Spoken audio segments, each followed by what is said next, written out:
కాలం ఎంత విచిత్రమైనదో చూసారా. జగన్మోహన్ రెడ్డి గారికి అనుభవం లేదు, పరిపాలన చేయడం చేత కాదు, రాష్ట్రాన్ని నాశనం చేశాడు అని చెప్పేసి పని కట్టుకొని ఒకవైపు చంద్రబాబు నాయుడు గారు, మరోవైపు పవన్ కళ్యాణ్ గారు, మరోవైపు నారా లోకేష్ గారు, మరోవైపు వాళ్ళ ఇల్లో మీడియా, మరోవైపు వాళ్ళ సోషల్ మీడియా ఏ విధంగా విష ప్రచారాలు చేశారో మనందరం కూడా చూసాం.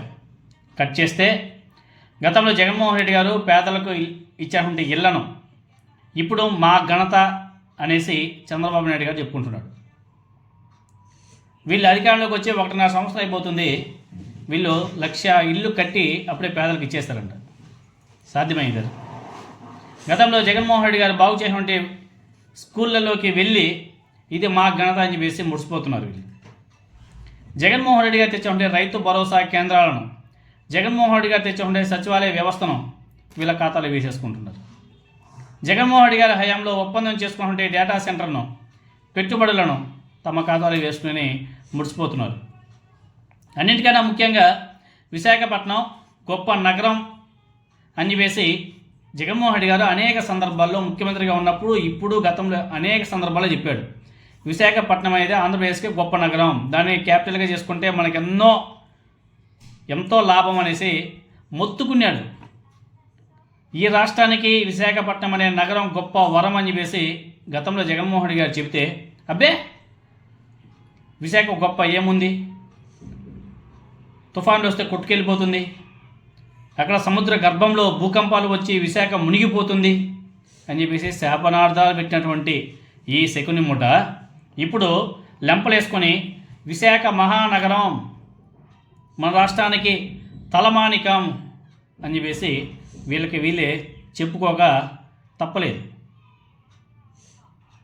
ఇప్పుడు అసలు పాయింట్కి వస్తే, అనుభవం లేనిది ఎవరికి, పాలన చేత కానిది ఎవరికి, రాష్ట్రాన్ని నాశనం చేసింది ఎవరు, ఒకసారి ఆలోచన చేయండి. అదేవిధంగా ఈ మధ్యకాలంలో ఇప్పుడు రీసెంట్గా రేపటి నుంచి అనుకుంటా విశాఖపట్నంలో ఈ కూటమి ప్రభుత్వం ఎనర్జీకి సంబంధించి ఏదో కార్యక్రమాలు కూడా మొదలు పెడుతుంది.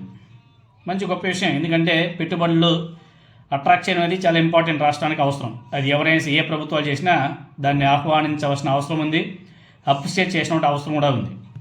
కానీ చూడండి, ఏపీలో రెన్యూకి వైఎస్ జగన్మోహన్ రెడ్డి గారు నాంది పలికితే దాన్ని కూడా వీళ్ళ ఖాతాలు వేసుకునేదానికి ట్రై చేస్తున్నారు. రెన్యూవల్ ఎనర్జీకి ఏపీలో నాంది పలికిందే ఆనాడు వైఎస్ జగన్మోహన్ రెడ్డి గారు. ఐ థింక్ 2023 మార్చి 3వ తేదీన జగన్మోహన్ రెడ్డి గారు నాంది పలికాడు.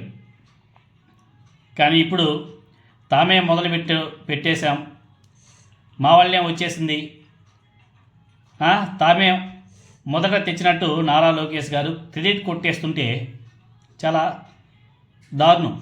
అందుకే క్రెడిట్ చోరీ అని చెప్పేసి ఎందుకంటారంటే ఎందుకే అనేది, క్రెడిట్ కొట్టేయడంలో చంద్రబాబు నాయుడు గారే అనుకుంటే ఇప్పుడు ఆయన కుమారుడు నారా లోకేష్ గారు అంతకు మించి ఎక్కువ వెంపర్లాడుతున్నాడు. కాబట్టి ఒకసారి దాని కూడా తెలుసుకోవాల్సిన అవసరం కూడా ఉంది. అందుకే క్రెడిట్ చోరీ అని చెప్పేసి మాట్లాడతారు. ఎందుకే అదేవిధంగా వైఎస్ జగన్మోహన్ రెడ్డి గారి హయాంలోనే ఏపీకి రెన్యూ ప్రాజెక్ట్ కూడా వచ్చింది.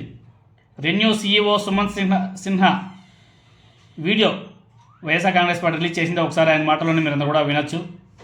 I think the one biggest strength that Andhra has, which perhaps no other state has in India, really is the Chief Minister himself. And I think the fact that he has been so supportive and so forward-looking in terms of encouraging all of us to come in and set up in the state of Andhra Pradesh, I think that to me is the biggest reason for all of us to try to see what all we can do in the state. As far as we ourselves are concerned, in our company, sir, we are looking at, as you know, of course, we're looking at setting up more wind and solar projects, and we could be setting up quite a large amount of capacity in the state. We're also looking at, of course, setting up green hydrogen projects in one of the port areas there. We're also looking at potentially pumped hydro-based solutions. Those are things that we're discussing with the government. And of course, eventually we'll also see whether it makes sense to put up solar manufacturing plants as well. So for us personally, for our company Renew, clearly Andhra is going to be one of the most important states within the country where we can actually set up and grow a lot of our capacity. And as I said, quite apart from the natural resource and the geographic advantages that Andhra has, it is also, of course, the encouragement and the friendliness that we get from the state and from the Chief Minister personally that makes it really attractive for us. So all in all, అదేవిధంగా 2023 June 20న renew ప్రాజెక్టుకు అనుమతులు ఇస్తూ GO number 15 కూడా ఆనాడు YS Jaganmohan Reddy గారు release చేయడం జరిగింది. విశాఖపట్నంలో జరిగినటువంటి గ్లోబల్ ఇన్వెస్ట్మెంట్ సమ్మిట్లో రెన్యూ కంపెనీతో ఆనాడు వైఎస్ఆర్ కాంగ్రెస్ పార్టీ ఒప్పందం చేసుకునింది రెన్యూ కంపెనీతో. తర్వాత అనంతపురం సత్యసాయి జిల్లా రెన్యూకు భూములు కూడా కేటాయించిన ఆనాడు వైఎస్ఆర్ కాంగ్రెస్ పార్టీ ప్రభుత్వం. గత 5 ఏళ్లలో రాష్ట్రం నుంచి రెన్యూను పంపేశారన్న లోకేష్ గారి వ్యాఖ్యలు శుద్ధ అబద్ధం అని చెప్పేసి చాలా స్పష్టంగా అర్థమైపోతుంది. కాబట్టి వీటన్నిటిని కూడా ఒకసారి మీరందరూ కూడా పరిశీలన చేయొచ్చు. అదేవిధంగా renew company CEO Sumanth Sinha గారి మాటలు కూడా మీరందరూ కూడా వినండి. జగన్మోహన్ రెడ్డి గారితో కలిసి ఉన్నటువంటి వీడియో, ఆనాడు ఆయన మాట్లాడిన మాటలు వినండి.